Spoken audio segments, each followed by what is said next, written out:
ایک صحابی حضور کی خدمت میں حاضر ہوئے، عرابی تھے، دیہات کے رہنے والے تھے۔ انہوں نے حضور کی بارگاہ میں ایک بات عرض کی کہ حضور اسلام کے حکام تو بہت سارے ہیں، آج بھی اگر آپ دیکھیں تو کتابیں بھری پڑی ہیں۔ پھر حضور ارشاد فرماتے تھے، صحابہ اس کو سنتے تھے، محفوظ کرتے تھے، آگے بیان فرماتے تھے۔ ان کا بہت سارے احکام ہیں اسلام کے، میں ایک دیہاتی شخص ہوں، مجھے کوئی ایک بات ارشاد کر دیجئے جو میرے لیے کافی ہو۔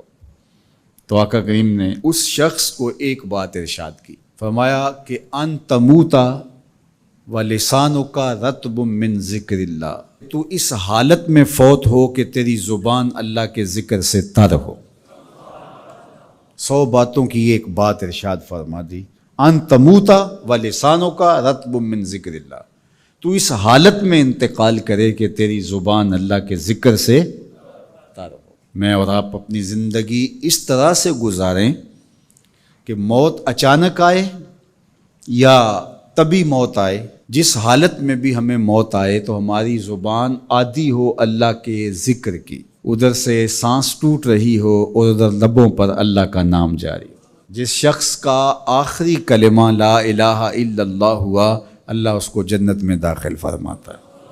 اور کتنے خوش نصیب لوگ ہوتے ہیں کہ مرتے ہوئے جن کے لبوں پر اللہ کا باقاعدہ نام آتا ہے، اللہ کا ذکر ان کے لبوں کا وظیفہ ہوتا ہے۔ اور کچھ لوگ ان کو تلقین بھی کریں تو زبان پہ اللہ کا نام نہیں آ پاتا۔ اور ان میں سے ایک وہ شخص جو شراب کا عادی ہے یا کسی بھی نشہ آور چیز کو لیتا ہے، تو ایسے شخص کو مرتے ہوئے کلمہ نصیب نہیں ہوتا۔ جو اس کو دنیا کے اوپر سزائیں دی جاتی ہیں، ان سزاؤں میں سے ایک سزا یہ ہے کہ مرتے ہوئے اس کے لبوں پہ کلمہ نہیں آتا۔ اور علماء نے یہ بھی لکھا ہے کہ جو بے نماز ہے، نماز نہیں پڑھتا، مرتے ہوئے اس کے لبوں پہ بھی کلمہ جاری نہیں ہوتا۔ اللہ اکبر۔ تو ایک جامع بات ارشاد کر دی کہ ان تموتا ولسانک رطب من ذکر اللہ، تو اس حالت میں فوت ہو کہ تیری زبان اللہ کے ذکر سے تر ہو۔ قرآن مجید میں ہمیں اللہ تعالیٰ نے یہ بھی حکم دیا ہے کہ مجھے یاد کرو، اور یہ بھی حکم دیا ہے کہ مجھے فراموش نہ کرو۔ وَلَا تَكُونُوا كَالَّذِينَ نَسُوا اللَّهَ فَأَنسَاهُمْ أَنفُسَهُمْ أُولَٰئِكَ هُمُ الْفَاسِقُونَ، ان لوگوں کی طرح نہ ہو جانا جنہوں نے اللہ کو فراموش کر دیا، اللہ کو بھول گئے۔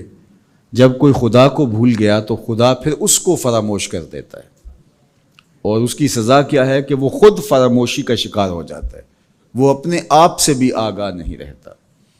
تو ہمیں جو حکم دیا گیا وہ ہے اللہ کو یاد کرنے کا۔ تو یاد کرنے کا ایک مفہوم یہ ہے کہ اللہ جل شانہ کی اطاعت کی جائے، اس کی فرما برداری کی جائے، اس کے احکام پر عمل پیرا ہوا جائے، نہ یہ ہے کہ اس کے احکام کو فراموش کر دیا جائے۔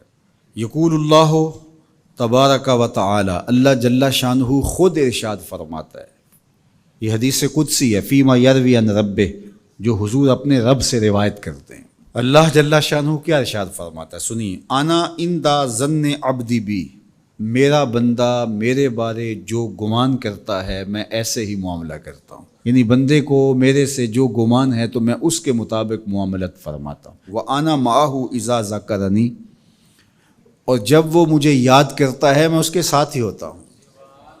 جب میرا بندہ مجھے یاد کرتا ہے تو میں اس کے ساتھ ہوتا ہوں۔